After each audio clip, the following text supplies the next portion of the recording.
Perkenalkan, nama saya Ahmad Kitirul Aziz dari Prodi S1 Pendidikan Geografi 2018. Di sini saya akan menjelaskan dinamika atmosfer dan kaitannya dalam kehidupan.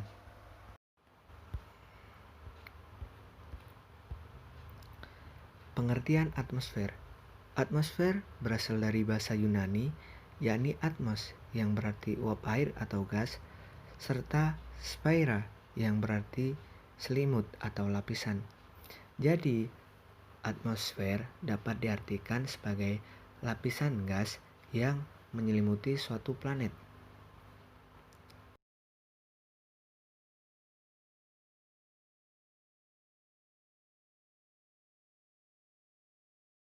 Komposisi atmosfer. Ada banyak gas yang menjadi komposisi atmosfer.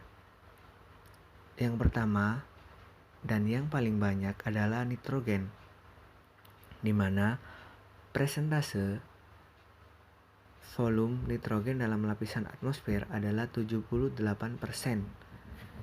Kemudian disusul dengan gas oksigen yang memiliki persentase 20,95%.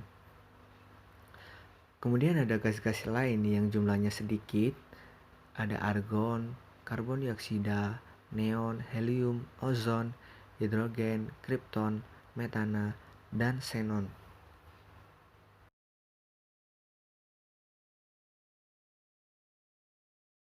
Cuaca adalah keadaan udara pada saat tertentu dan Cuaca adalah keadaan udara pada saat tertentu dan di wilayah tertentu yang relatif sempit dan dalam jangka waktu yang singkat. Sedangkan iklim adalah keadaan cuaca rata-rata dalam waktu 1 tahun yang penyelidikannya dilakukan dalam waktu yang lama, minimal 30 tahun, dan meliputi wilayah yang sangat luas.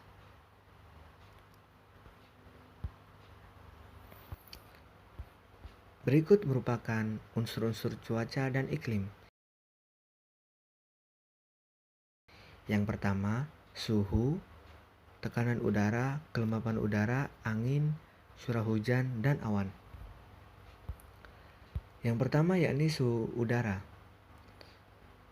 Suhu udara atau temperatur udara adalah suhu panas atau dinginnya udara di suatu tempat pada waktu tertentu.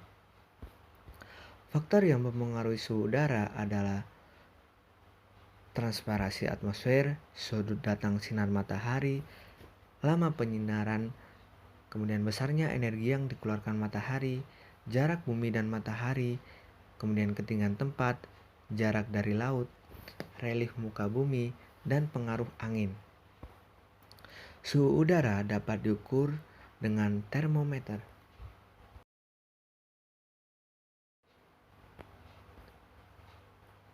Tekanan udara. Tekanan udara adalah beratnya massa udara di atas suatu satuan wilayah. Tekanan udara diukur menggunakan barometer. Dan tekanan udara dapat dibedakan menjadi 2 jenis, yakni sebaran tekanan udara vertikal dan sebaran tekanan udara horizontal.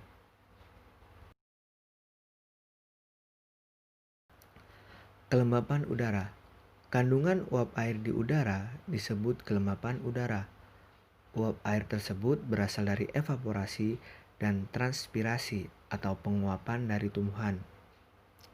Alat untuk mengukur kelembapan udara adalah hygrometer. Kelembapan udara ada yang dinamakan kelembapan mutlak dan kelembapan nisbi atau relatif. Dalam rumus sebagai berikut. Kelembapan relatif sama dengan kelembapan mutlak dibagi nilai jenuh udara dikali 100%.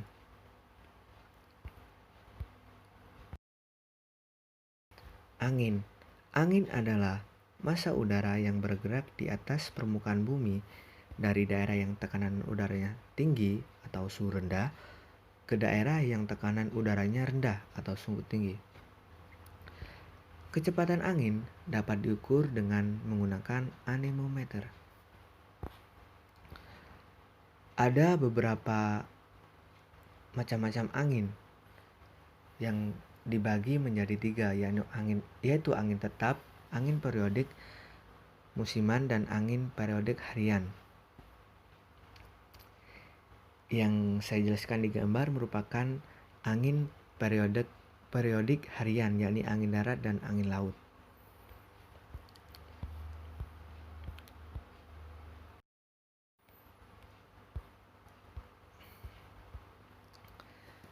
Curah hujan. Curah hujan adalah peristiwa jatuhnya berbagai bentukan air alami dari massa udara yang tebal dan telah mengalami kondensasi ke permukaan bumi. Hujan dapat dibedakan atas beberapa jenis berdasarkan intensitasnya, kejadiannya, dan waktunya. Digambar merupakan siklus hidrologi atau proses terjadinya turun hujan, bisa dilihat dan diamati.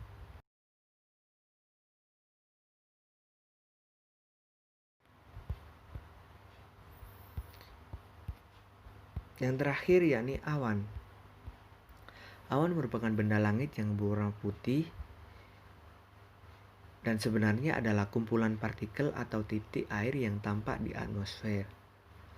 Ada beberapa jenis awan yang dibedakan berdasarkan ketinggian maupun berdasarkan pertumbuhan vertikalnya.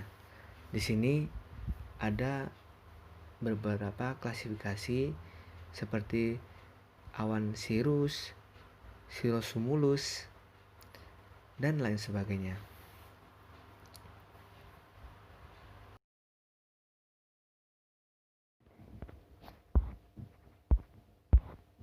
Pembagian iklim.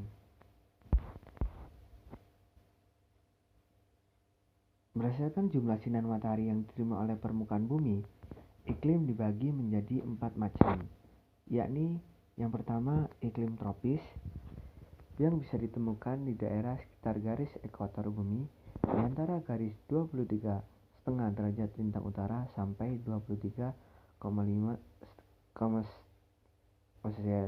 derajat lintang selatan. Kemudian yang kedua, iklim subtropis. Iklim subtropis berada di antara garis 23,5 derajat sampai 40 derajat lintang utara dan lintang selatan. Kemudian iklim sedang. Iklim sedang berada di antara garis 40 derajat sampai 60 derajat lintang utara dan lintang selatan. Dan yang terakhir yakni iklim dingin. Iklim dingin biasa ditemukan di daerah yang berada di atas garis 60 derajat lintang utara dan lintang selatan.